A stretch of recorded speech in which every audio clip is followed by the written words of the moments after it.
ഈ പോലീസ് ഉദ്യോഗസ്ഥനുണ്ടായിരുന്ന മനസ്സെങ്കിലും ആ പാതിരിമാർക്കുണ്ടായിരുന്നുവെങ്കിൽ. കേരളം വളരെ ഞെട്ടലോടുകൂടിയാണ് ഏറ്റുമാനൂരിലെ ഷൈനിയുടെ ആത്മഹത്യ കേട്ടത്. അതിനുശേഷം കഴിഞ്ഞ ദിവസം അഡ്വക്കേറ്റ് ജിസ്മോളും അതേ തരത്തിൽ ആത്മഹത്യ ചെയ്തിരിക്കുന്നു. ഷൈനിയുടെയും ജിസ്മോളുടെയും മരണത്തിന് ചില സമാനതകൾ കൂടിയുണ്ട്. ഈ ഷൈനിയും ഷൈനിയുടെ 2 മക്കളും അവരുടെ മാറോട് ചേർത്തുകൊണ്ടാണ് ട്രെയിന് മുന്നിലേക്ക് ആത്മഹത്യ ചെയ്തത് എന്നുള്ളതാണ്. അതുപോലെ തന്നെയാണ് ജിസ്മോളും 2 പിഞ്ചു കുഞ്ഞുങ്ങളെയുമായിട്ടാണ് മീനച്ചില്ലാറ്റിലേക്ക് എടുത്തു ചാടി ആത്മഹത്യ ചെയ്തത് എന്നുള്ളതാണ്.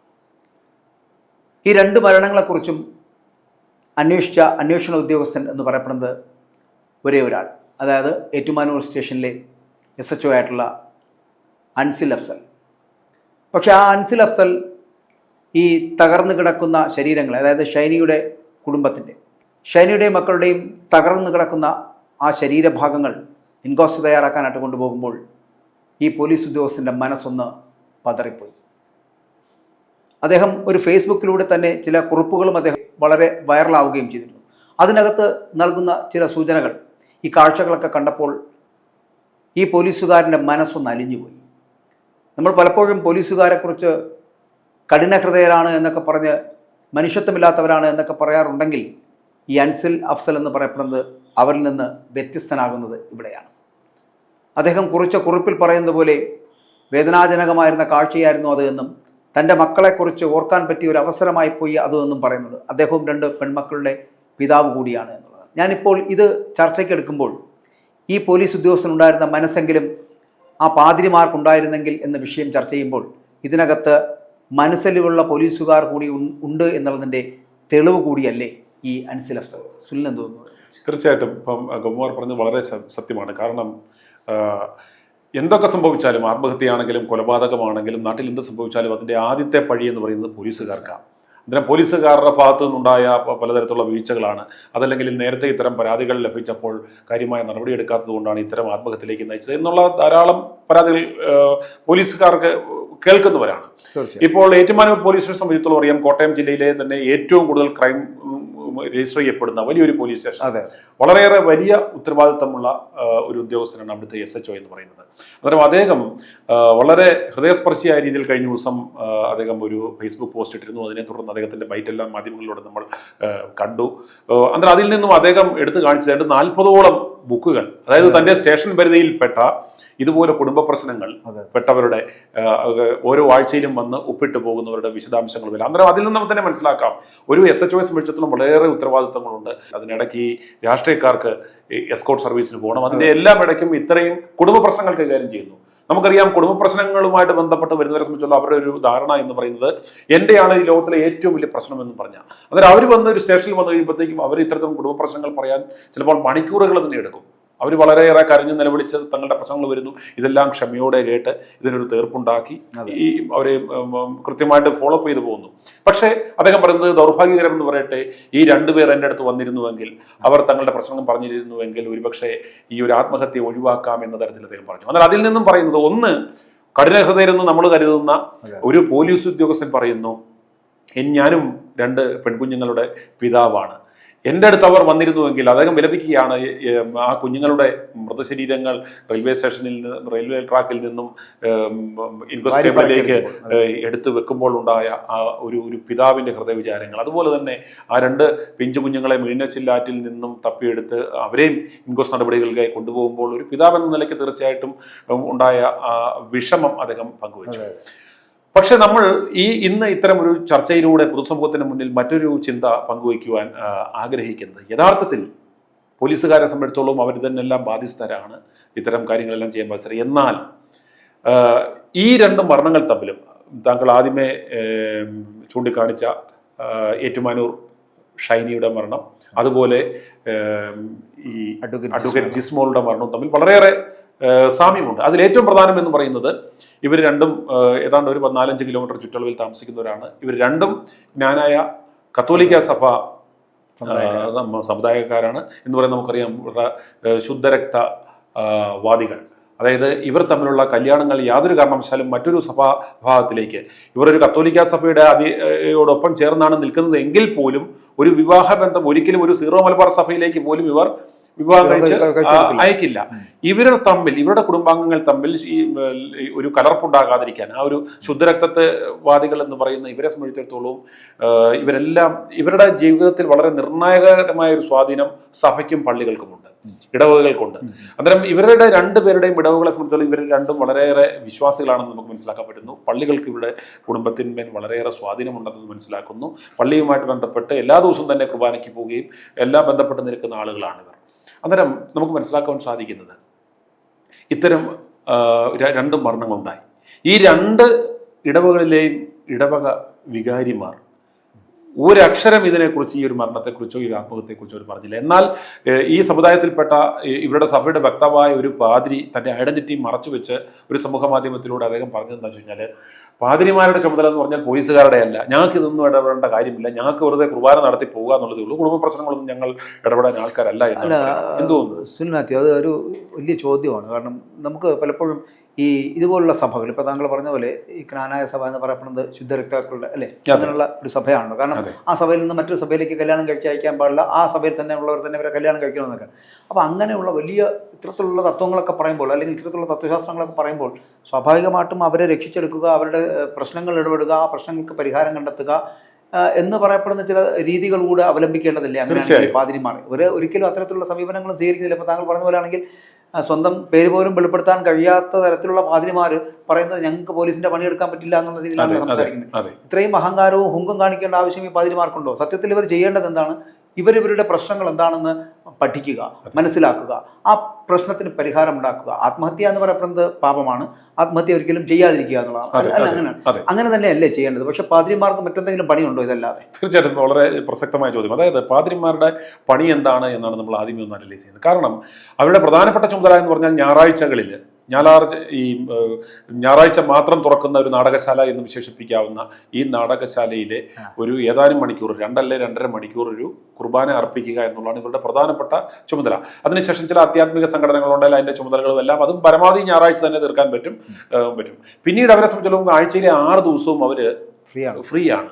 ഒരു 200 അല്ലെങ്കിൽ 250 ഇടവക്കാരുള്ള ഒരു പള്ളിയിൽ ഒരു വികാരിക്ക് വിശ്വാസികൾ അവർക്ക് ഇദ്ദേഹത്തിന് ശമ്പളം കൊടുക്കുന്നു, ഇദ്ദേഹത്തിന് താമസിക്കുവാൻ പള്ളി പാഴ്സനേജ് കൊടുക്കുന്നു, അദ്ദേഹത്തിന് വേണ്ടുന്ന മറ്റുള്ള എല്ലാ സംവിധാനങ്ങളും, ഇദ്ദേഹത്തിൻ്റെ electricity, water, mobile bill, transportation അടക്കം TA എല്ലാ കാര്യങ്ങളും ഇടവക ജനങ്ങൾ നൽകുന്നു.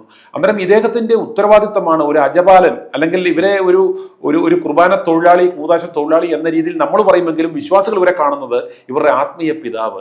ഏത് വീട്ടിലും ഏത് സമയവും കയറി ചെല്ലാവുന്ന, ഏത് സമയവും ആശ്രയിക്കാവുന്ന ഒരു ആത്മീയ പിതാവിന്റെ ഒരു സ്ഥാനമാണ് പുരോഹിതന്മാർക്ക് ക്രൈസ്തവ സഭകളിൽ നൽകിയിരിക്കുന്നത്. പ്രത്യേകിച്ച് ജ്ഞാനായ കത്തോലിക്ക സഭകളിൽ പൗരോഹിത്യത്തോട് അത്രത്തോളം വളരെ ആദരവും ഒക്കെ പുലർത്തുന്ന ഒരു വിശ്വാസി സമൂഹമാണ്. അന്നേരം ആ ഒരു സാഹചര്യത്തിൽ ഇവരെ സംബന്ധിച്ചിടത്തോളം തങ്ങളുടെ ഇടവകയിലുള്ള ഇടവകക്കാർ, അവരുടെ കുടുംബ പശ്ചാത്തലം, അവിടെ മറ്റെന്തെങ്കിലും കുടുംബപരമായ എന്തെങ്കിലും പ്രശ്നമുണ്ടോ, സാമ്പത്തികമായ ബുദ്ധിമുട്ടുണ്ടോ, രോഗികളുണ്ടോ, കുഞ്ഞുങ്ങളുമായിട്ട് ബന്ധപ്പെട്ടവർക്ക് എന്തെങ്കിലും ഇഷ്യൂസ് ഉണ്ടോ, അങ്ങനെ എല്ലാ കാര്യങ്ങളെക്കുറിച്ചും ഇവർക്കൊരു അവബോധം ഉണ്ടായിരിക്കണം, അവർക്കൊരു ധാരണ ഉണ്ടായിരിക്കണം. ഇടയ്ക്ക് ആ വീടുകൾ ഭവന സന്ദർശനമുണ്ട്.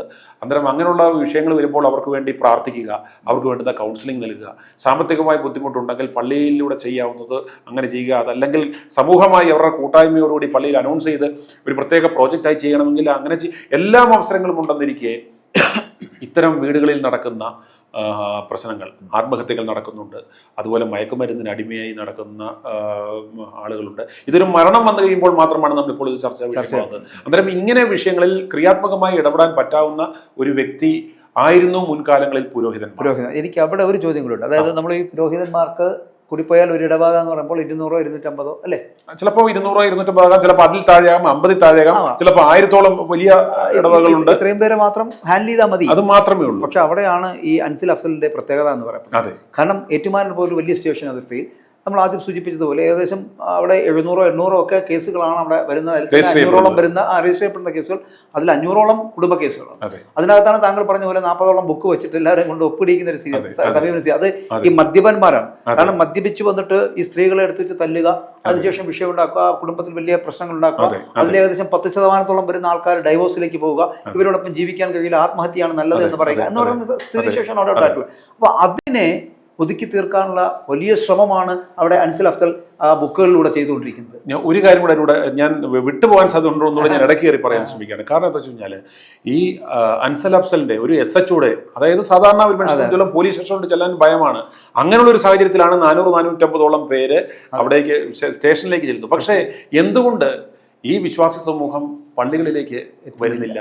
ഈ ഒരു SHOയെ വൈദികരെ കാര്യം വിശ്വസിക്കുന്ന ഒരു അവസ്ഥയിലേക്ക് ജനങ്ങൾ അല്ല, അതാണ് ഞാൻ പറഞ്ഞത്. ഈ സാമൂഹ്യ പ്രതിബദ്ധത എന്ന് പറയപ്പെടുന്നത് അങ്ങനെ ഒരു സോഷ്യൽ കമ്മിറ്റ്മെന്റിന്റെ പുറത്താണല്ലോ ഈ SHO ഇത്രയും കാര്യക്ഷമമായിട്ട് പ്രവർത്തിക്കുന്നത്.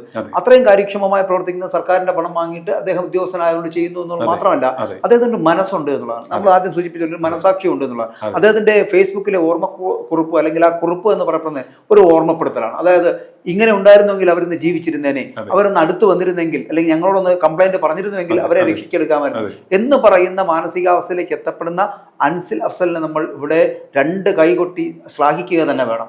പകരം ഇത്രയും വലിയൊരു സ്റ്റേഷൻ അതിർത്തി, അവിടെ ഈ എനിക്കൊന്ന് ആയിരക്കണക്കിന് വരുന്ന ആൾക്കാരെ ഹാൻഡിൽ ചെയ്യേണ്ടി വരുന്ന ഒരു സ്ഥലത്താണ് ഇവിടെ 100-200-250 കുടുംബങ്ങളെ മാത്രം നോക്കേണ്ട പാതിരിമാർക്ക് ഇതിനൊന്നും സമയമില്ല എന്ന് പറഞ്ഞാൽ, അല്ലെങ്കിൽ ഇവരുടെ പോലും ഈ പറഞ്ഞ ചെല്ലും ചെലവും കൊടുക്കുന്നത് ഈ ഇടവക അംഗങ്ങളാണെന്നിരിക്കെ എന്തുകൊണ്ടാണ് ഇത്തരത്തിലൊരു സമീപനം ഈ പാതിരിമാർ സ്വീകരിക്കാതെ മുങ്ങി നടക്കുന്നത്? അതെ, അന്നേരം അതിലേക്ക് ഒരു മറുപടിയിലേക്ക് വരുമ്പോൾ തന്നെ ഗോപകുമാർ തുടക്കത്തിൽ പറഞ്ഞ ആ ഒരു ശീർഷകത്തിലേക്ക് ഞാൻ ഒന്നുകൂടെ ശ്രദ്ധയെ കൊണ്ടുപോകുക. ആ പോലീസുകാരനുണ്ടായിരുന്ന മനസ്സെങ്കിലും ആ പാതിരിമാർക്കുണ്ടായിരുന്നു എങ്കിൽ പറഞ്ഞത് അത് വലിയൊരു ഓർമ്മപ്പെടുത്തലാണ്. അന്നേരം അതിലേക്ക് അന്നേരം ഈ വിശ്വാസി സമൂഹം ശരിക്ക് ഒന്ന് ചിന്തിക്കണം.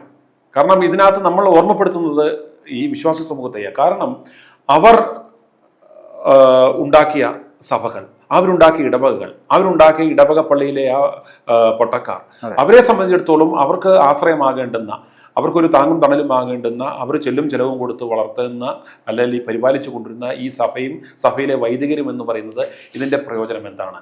വെറുതെ ഞായറാഴ്ചകളിൽ പള്ളിയിൽ ഒരു കുർബാന കളിക്കുകയും ഈ സഭയുടെ നേതാക്കന്മാർ ആവശ്യപ്പെടുന്നതനുസരിച്ചുള്ള പിരിവുകൾ സമയാസമയം ഊറ്റിപ്പിഴിഞ്ഞു കൊടുക്കുന്ന വെറും ബ്രാഞ്ച് മാനേജർമാരായിട്ടാണോ ഇവർ വർത്തിക്കേണ്ടുന്നത്?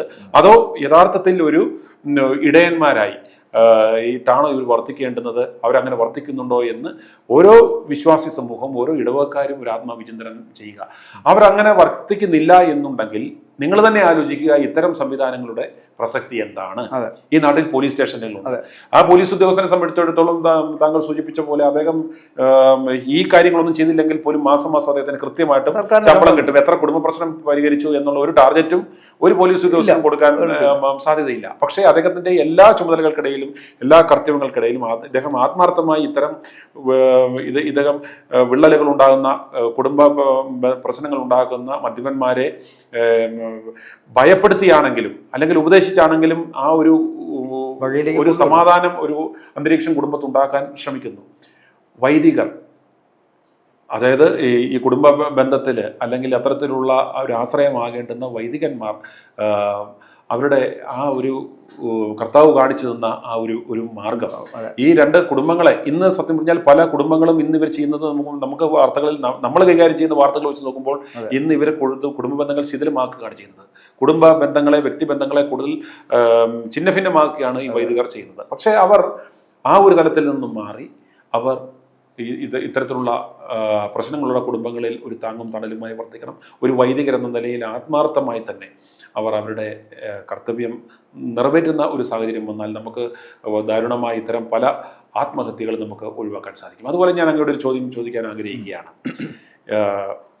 ഷൈനിയുടെ മരണം നമ്മൾ ലോകം മുഴുവൻ ചർച്ച ചെയ്തു. കാരണം ഒരു സാധാരണ ഒരു വീട്ടമ്മ, കോട്ടയം ജില്ലയിലെ അധികമാരും അറിയാത്ത ഒരു സാധു ഒരു സ്ത്രീയുടെ ആത്മഹത്യ. ഈ ആത്മഹത്യയെ തുടർന്ന് സമാനമായ കുഞ്ഞുങ്ങളുമൊത്തുള്ള ആത്മഹത്യകൾ വർദ്ധിക്കുന്നുണ്ട്. അന്നേരം ഇതൊരു ഷൈനിയുടെ ഒരു മരണത്തിന് വളരെയേറെ മാധ്യമ ശ്രദ്ധ കിട്ടി. അന്നേരം അത്തരം ഒരു അവയർനെസ്, അതല്ലെങ്കിൽ ഈ മരണവുമായി ബന്ധപ്പെട്ട നടന്ന ചർച്ചകളും അതിനെ തുടർന്ന് ഉണ്ടായ ശിക്ഷാ നടപടികളും ഒക്കെ ഇത്തരം ഒരു ആത്മഹത്യ ടെൻഡൻസിയുള്ള സ്ത്രീകളെ കൂടുതൽ ആത്മഹത്യയിലേക്ക് പ്രേരിപ്പിക്കുന്നുണ്ട്. തീർച്ചയായിട്ടും അത് താങ്കൾ പറഞ്ഞത് വളരെ ശരിയാണ് കേട്ടോ. കാരണം അതിനുശേഷം ഈ കഴിഞ്ഞ കുറച്ച് ദിവസങ്ങളായിട്ട് തുടർച്ചയായിട്ട് നമ്മൾ ആത്മഹത്യകൾ കാണുന്നുണ്ട് പല സ്ഥലങ്ങളിൽ അത്തരത്തിൽ ഉണ്ടാകുന്നുണ്ട്. അത് കുട്ടികളോടൊപ്പമാണ്, കുട്ടികളെയും എടുത്തുകൊണ്ടാണ് ഒരു ആത്മഹത്യ. പണ്ടൊന്നും അങ്ങനത്തെ ഒരു ആത്മഹത്യ അങ്ങനെ ഇല്ലായിരുന്നു. പലപ്പോഴും ആത്മഹത്യ ഉണ്ടാകാറുണ്ട്, ആത്മഹത്യ ചെയ്യപ്പെടുന്നു, അവർ സിംഗിളായിട്ടായിരിക്കും ആത്മഹത്യ ചെയ്യപ്പെടുന്നത്, കുട്ടികളെ കൊണ്ടുപോകാറില്ല. പക്ഷേ ഇപ്പോൾ ഇത് ഒരു കുട്ടികളെ കൂടെ ചേർത്ത് നിർത്തിക്കൊണ്ട ഒരു സംവിധാനത്തിലേക്ക് എത്തപ്പെടുന്നു എന്നുള്ളത് ഭയാനകമായ കാര്യമാണ്. കാരണം എനിക്ക് തോന്നുന്നു ഇത് താങ്കൾ പറഞ്ഞ ഇതിനൊക്കെ കുറച്ചുകൂടി അവയർനെസ് ഉണ്ടാക്കിയെടുക്കേണ്ടിയിരിക്കുന്നു. ആത്മഹത്യ, ഞാൻ ആദ്യമേ നമ്മൾ പറയുന്ന പോലെ നമ്മുടെ ദിശ ഹെൽപ്പ് ലൈൻ എഴുതുന്ന പോലെ ആത്മഹത്യ ഒന്നിനും പരിഹാരമല്ല, പകരം നമ്മൾ അതിജീവിക്കുകയാണ് വേണ്ടത് എന്ന് പറയുന്നത് പോലെ ഇവിടെ ഈ ആത്മഹത്യയെക്കുറിച്ച് സംസാരിക്കുമ്പോഴും ഇത്തരത്തിലുള്ള ചില കാര്യങ്ങൾ കേൾക്കുമ്പോഴുമൊക്കെ ശരി, നമുക്കിനി ആത്മഹത്യ ചെയ്ത് കളയാം, മറ്റൊന്നും നമ്മുടെ മുമ്പിൽ ഇല്ല എന്ന് പറയപ്പെടുന്നത് തെറ്റാണ് എന്ന് തന്നെയാണ് സൂചിപ്പിക്കേണ്ടത്. പക്ഷെ അതൊരു അത്തരത്തിലുള്ളൊരു പ്രവണതയെ ഇനി ഒരിക്കലും ഇങ്ങനെ വച്ചുപറപ്പിക്കാൻ പാടില്ല. നമ്മളത് വളരെ ഗൗരവമായിട്ട് അതിനു വേണ്ടിയുള്ള അവയർനെസ് ഉണ്ടാക്കിയെടുക്കേണ്ട കാലം അതിക്രമിച്ചുകൊണ്ടിരിക്കുകയാണ്. കാരണം ഓരോ ദിവസവും 1, 2, 3 ആത്മഹത്യകൾ പെരുകിക്കൊണ്ടിരിക്കുന്നു. അത് വിത്ത് ഇതുപോലെ കുഞ്ഞുങ്ങളോടൊപ്പമാണ് ചെയ്യുന്നത്. എനിക്ക് തോന്നുന്നു, അതായത് സ്ത്രീകളെ സംബന്ധിച്ചോളം അബലകൾ എന്ന് കരുതുന്ന, അതല്ലെങ്കിൽ തൻ്റെ മരണം കൊണ്ടെങ്കിലും ഒരു പക വീട്ടണം, അല്ലെങ്കിൽ ഒരു മെസ്സേജ് നൽകണമെന്ന് കരുതിയാണ് ഇവർ കുഞ്ഞുങ്ങളും ഒത്ത് ഇവർ ആത്മഹത്യയിലേക്ക് പോകുന്നത്. അതിനകത്ത് 2 കാര്യങ്ങളുണ്ടെന്ന് തോന്നുന്നു. ഒന്ന്, എനിക്ക് തോന്നുന്നു ഈ സ്ത്രീകൾക്ക് പെട്ടെന്നുണ്ടാകുന്ന ഒരു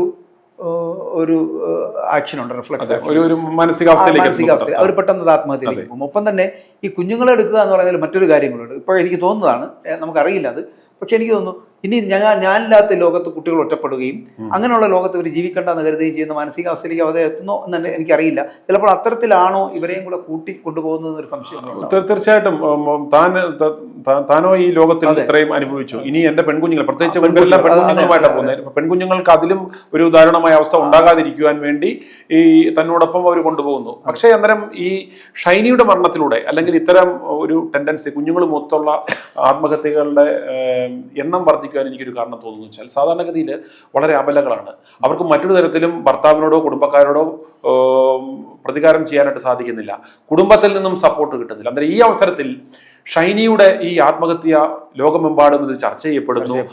ഭർത്താവിനെ ആളുകൾ വിമർശിക്കുന്നു, അമ്മായിയപ്പനെയും അമ്മായിയമ്മയും വിമർശിക്കുന്നു, അതുപോലെ അവൻ അറസ്റ്റിലേക്ക് പോകുന്നു, ജയിലിലേക്ക് പോകുന്നു, അവൻ നാണം കെടുന്നു. ഇത് വരുമ്പോഴത്തേക്കും അവർക്കും ഒരു വൈകാരികമായ ഞാനും ഇതുപോലെ മരിച്ചു കാണിക്കും, എനിക്ക് നീതി കിട്ടാത്ത ഈ കുടുംബത്തെയും ഇതുപോലെ ഞാൻ സമൂഹത്തിന് മുന്നിൽ നാട്ടിക്കും, അന്നേരം അതുകൊണ്ട് എൻ്റെ ജീവൻ പോയാലും ശരി ഞാൻ ഇവർക്ക് ഇത്തരം ഒരു അവസരം ഉണ്ടാക്കുമെന്ന് പറയുന്ന ഒരു വൈകാരികമായ, ഒരു മാനസികമായ അപകടകരമായ ഒരു അവസ്ഥ ഇത്തരം ആത്മഹത്യകളെ പ്രചോദിപ്പിക്കും, അവരെ പ്രേരിപ്പിക്കുവാൻ സാധ്യതയുണ്ട്. അതുകൊണ്ട് സർക്കാരിന്റെ ഭാഗത്ത് നിന്ന് ഒരു പഠനം നമുക്ക് ആവശ്യമാണ്. കാരണം എന്തുകൊണ്ട് ഇത്തരം ആത്മഹത്യ, കുടുംബ ബന്ധനങ്ങൾ ശിഥിലമാകുന്നതിന്റെ കാരണങ്ങൾ എന്താണ്, ഇതിനെ എങ്ങനെ കൈകാര്യം ചെയ്യാൻ പറ്റും, ഇതിനെ പ്രതിരോധിക്കാൻ സാധിക്കും എന്നൊരു സമഗ്രമായ ഒരു പഠനം ആവശ്യമല്ലേ? ആവശ്യമാണ്, തീർച്ചയായിട്ടും പഠനം ആവശ്യമാണ്. പറഞ്ഞാൽ ഇപ്പോൾ ഇതിൽ ഏറ്റവും കൂടുതൽ കുടുംബ പ്രശ്നങ്ങൾ ഉണ്ടാകുന്നതിൽ ഒരു മുഖ്യ കാര്യമായിട്ട് പലപ്പോഴും ലഹരിയും മദ്യപാനവും ഒക്കെ വല്ലാത്ത പ്രതിസന്ധി ഉണ്ടാക്കുന്ന ഒരു ഘട്ടത്തിലൂടെയാണ് കടന്നു പോകുന്നത്. അതുകൊണ്ട് തന്നെ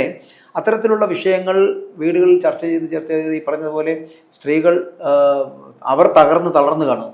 അതിനുശേഷമാണ് അവർ ഈ പറഞ്ഞ പോലെ ഷൈനിയുടെ വിഷയമായിട്ട് ബന്ധപ്പെട്ടിട്ട് അതൊരു വലിയ നോവായി നിൽക്കുമ്പോഴും, പക്ഷെ അത് ചെയ്തവരാരാണോ, അല്ലെങ്കിൽ ഷൈനിക്ക് ആരത്തായിരുന്നോ വിരോധം ഉണ്ടായിരുന്നത്, അവർക്ക് ചിലപ്പോൾ ലഭിക്കുന്ന ഈ തരത്തിലുള്ള ശിക്ഷകൾ അവർ മറ്റുള്ളവർ കാണുമ്പോൾ ഇതുപോലെ താങ്കൾ പറഞ്ഞ പോലെ തന്നെയാണ്, അത് കിട്ടട്ടെ എന്ന് ആഗ്രഹിക്കുന്ന തരത്തിലേക്ക് പ്രചോദനകരമാകുന്നുണ്ട് എന്ന് ചിലപ്പോൾ തോന്നലുകൾ ഉണ്ടാകുന്നുണ്ട്.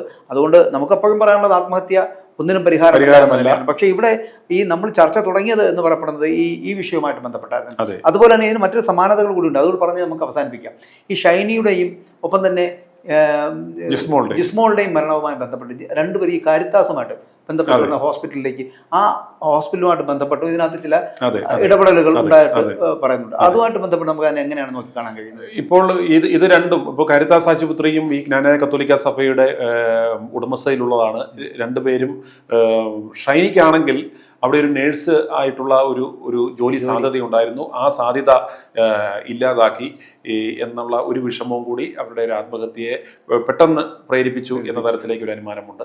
അതുപോലെ തന്നെ ഇപ്പോൾ മരിച്ച അഡ്വക്കേറ്റ് ജിസ്മോളുടെ ഭർത്താവും ഈ കാരിത്താസ് ആശുപത്രിയിലെ ജീവനക്കാരനാണ്. ഇവരുടെ രണ്ടുപേരുടെയും മൃതദേഹങ്ങൾ രണ്ടുപേരെയും അവർ എത്തിച്ചതും കാരിത്താസ് ആശുപത്രിയിലാണ്. സഭയുടെ ഉടമസ്ഥയിലുള്ള ഒരു ആശുപത്രിയാണ്.